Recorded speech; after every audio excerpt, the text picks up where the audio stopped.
Well, good evening, everyone.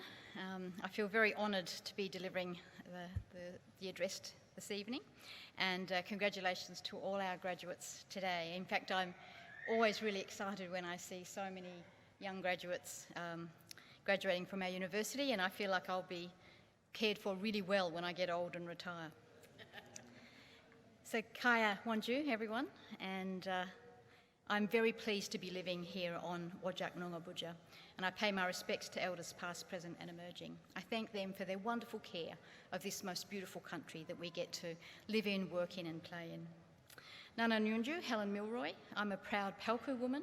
My mobber from the Pilbara region in Western Australia, and I'm also a graduate of the UWA Medical School, albeit some decades ago now, and I'm not telling you when. It is wonderful, though, to see so many people here today, and I do wish all of you graduates a wonderful and long career.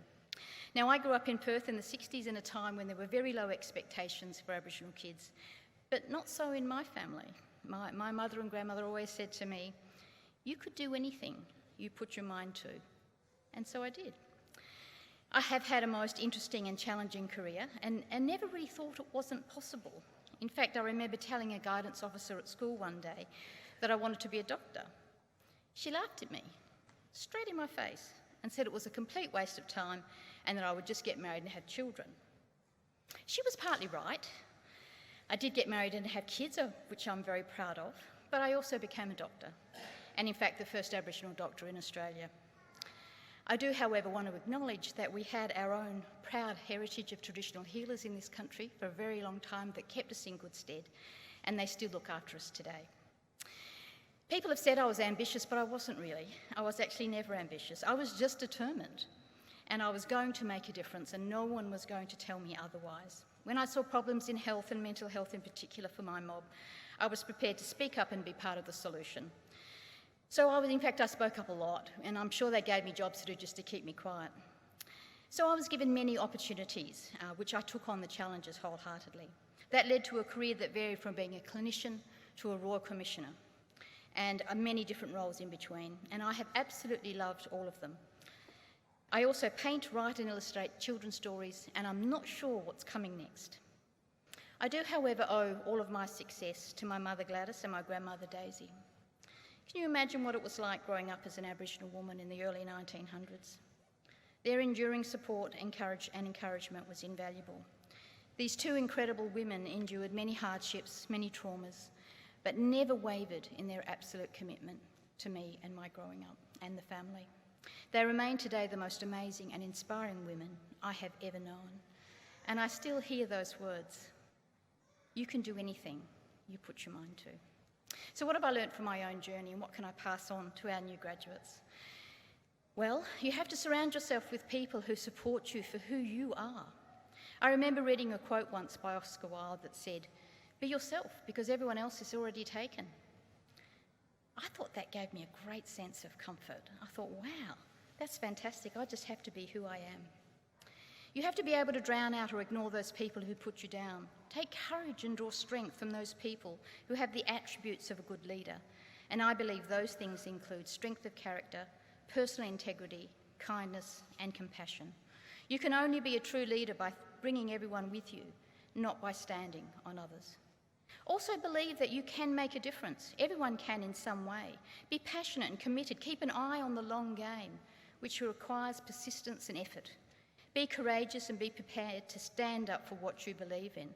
If you don't, who will? It was only by speaking up that I was given the many opportunities to contribute in the way I have.